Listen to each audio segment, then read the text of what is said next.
ಅಮ್ಮಂಗೆ 1 ಕೋಟಿ ದುಡ್ಡು ಬಂದ್ಬಿಟ್ಟೈತಂತೆ ಕಣೋ. ಅವಂಗಾಲೆ ಎದೆ ನೋವು. ಹಂಗ ಹೇಳ್ಬಿಡವ್ವ, ಅವ್ವ ಎದೆ ಬಡ್ಕೊಂಡ್ ಸತ್ತೋಗ್ತಾಳೆ. ಮತ್ತೆ ಯಾರ ಕೈಲಿ ಹೇಳ್ಸೋದು? ಇವ್ರ ಕಡೆ ಡಾಕ್ಟ್ರ್ ಅವರಲ್ಲ, ಕೇಳ್ತೀನಿ. ನಿಮ್ಮ ಕಡೆಯವ್ರು ಯಾರೋ ಡಾಕ್ಟ್ರ್ ಅವ್ರೆ ಅಂತ ಅಂದ್ರಲ್ಲ, ಅವ್ರ ಹತ್ರ ಮಾತಾಡಬೇಕು. ನಾನು ಒಂಚೂರು ಫೋನ್ ಮಾಡಿಕೊಡು. ಹಲೋ ಡಾಕ್ಟ್ರೇ, ನಮ್ಮ ಅವ್ವಂಗೆ 1 ಕೋಟಿ ಪ್ರೈಸ್ ಬಂದದೆ. ಏನಾದರೂ ಹೇಳಿದ್ರೆ ಎದೆ ಬಡ್ಕೊಂಡು ಸತ್ತೋಗ್ತಾಳೆ. ಹೆಂಗಾದರೂ ಹೇಳಿ ಡಾಕ್ಟ್ರೇ ನೀವು. ಕರ್ಕೊಂಬರಮ್ಮ ಕ್ಲಿನಿಕ್ಕಿಗೆ, BP ಚೆಕ್ ಮಾಡ್ಬಿಟ್ಟು ನಾನೇ ಹೇಳ್ತೀನಿ. ಡಾಕ್ಟ್ರೇ, ನಮ್ಮ ಅವ್ವ. ಕೂರ್ಸಮ್ಮ ಇಲ್ಲಿ, ಕೂರ್ಸು.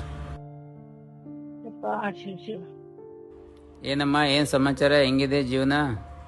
ಎಷ್ಟು ದುಡಿದ್ರು 6ಕ್ಕೆ ಹತ್ತಲ್ಲ, 3ಕ್ಕೆ ಇಳಿಯಲ್ಲ ಡಾಕ್ಟ್ರೆ.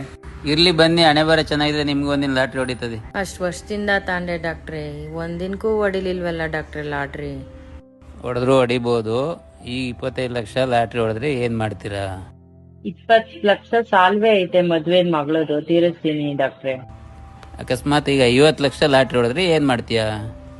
20 ಲಕ್ಷ ಸಾಲ ತೀರ್ಸ್ಬೇಕು ಡಾಕ್ಟ್ರೆ. ಇನ್ ಮಿಕ್ಕಿದ್ದು ಅವಳಿಗೆ ಏನನ್ನ ಒಂಚೂರು ಸೈಟ್ ಮಾಡ್ಕೊಡ್ತೀನಿ ಮಗಳದ್ ಡಾಕ್ಟ್ರೆ ಅಷ್ಟೇ. ಈಗ 75 ಲಕ್ಷನೇ ಲಾಟ್ರಿ ಹೊಡಿತಪ್ಪ, ಏನ್ ಮಾಡ್ತೀಯಾ?